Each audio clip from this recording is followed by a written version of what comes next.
ओम गणपत्याय नमः। ओम श्री गणेशाय नमः। ओम श्री दुर्गा दिव्ये नमः। ओम श्रीमद्देवी भागवत महापुराण प्रारंभः द्वितीय खंडः। तुमेव माता च पिता तुमेव बन्धुश्च सखा तुमेव विद्याधनं तुमेव सर्वं देवदेव। ओम नमः चंडिकाय नमः। ओम श्री दुर्गा दिव्ये नमः। अर्थ द्वादशवां अध्याय।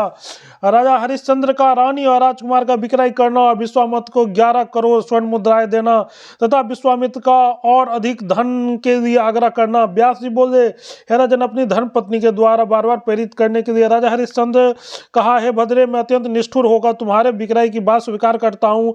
यदि तुम्हारी वाणी ऐसा निष्ठुर वचन बोलने वाले तत्पर है तो जिस काम को महान से महान क्रूर भी नहीं कर सकता उसे मैं करूंगा।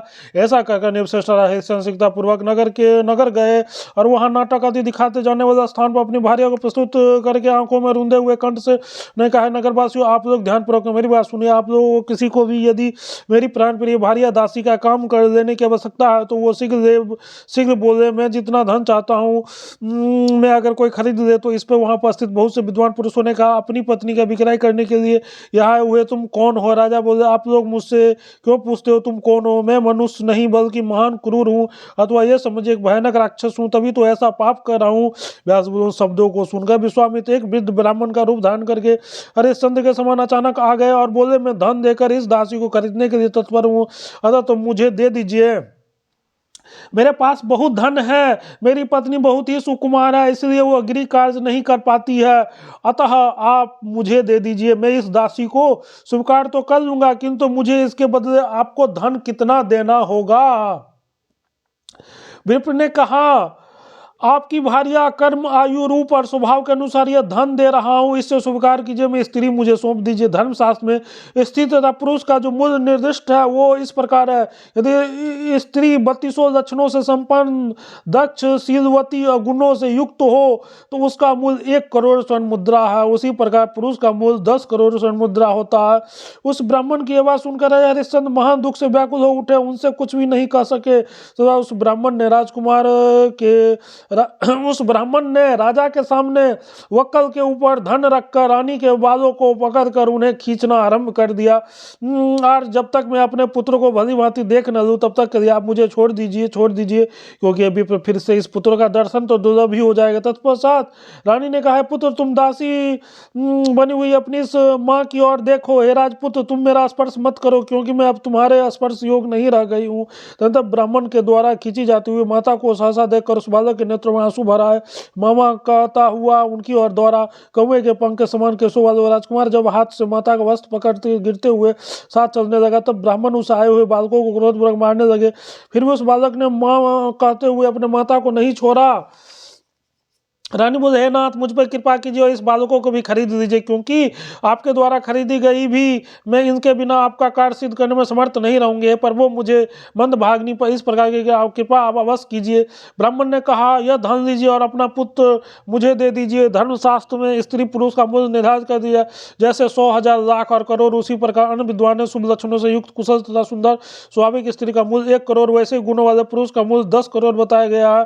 सूत जी बोले, ब्राह्मणों को इस प्रकार बालक का मूल्य भी सामने रखकर वस्त्र फेंक दिया और बालकों को पकड़कर उस माता के साथ ही बंधन में बांध दिया। इस प्रकार ब्राह्मण उन्हें साथ लेकर हर्षपूर्वक शीघ्र ही अपने घर की ओर चल दिया। उस समय अत्यंत दयनीय अवस्था को प्राप्त रानी राजा हरिश्चंद्र की प्रतिष्ठा करके दोनों घुटनाओं के सहारे झुककर उन्हें प्रणाम स्थित हो गई और नेत्रों से आंसू भरकर यह वचन बोली, यदि मैं दान दिया हो, हवन किया हो तथा ब्राह्मणों को संतुष्ट किया हो तो उस पुण्य के प्रभाव से राजा हरिश्चंद्र पुनः मुझे पति रूप में प्राप्त हो जाएं।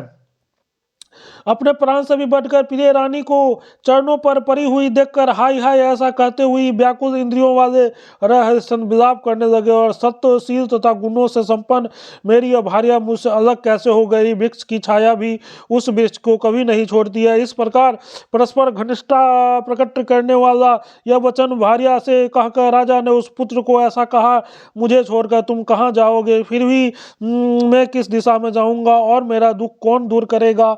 हे भेज दीजिए। राज का परित्याग करने और वनवास करने में मुझे वो दुख नहीं होगा जो पुत्र के वियोग से हो रहा है। ऐसा उस राजा ने कहा।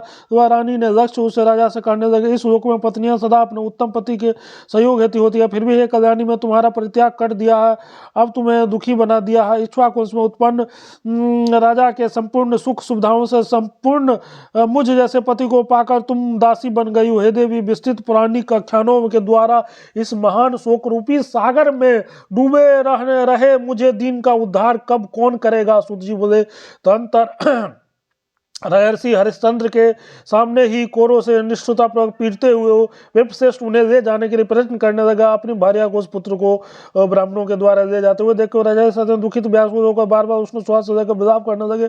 अब तक जिसे वायु, सूर्य, चंद्रमा तथा पृथ्वी के लोग देख नहीं सके थे, वो मेरी आज भार्या आज दासी बन गई है। हाथों में कमल अंगुलियों वाला यह बालक जो सूर्य वंश में उत्पन्न हुआ आज बिक गया है। मुझ दुर्बुद्धि को धिक्कार है। हा प्रिय, हा बालक, हा वश, मुझ अधम की दुर्नीति की कारण ही तुम इस सब देवाधीन देवता को प्राप्त हुए हो, फिर भी मेरी मृत्यु नहीं हुई।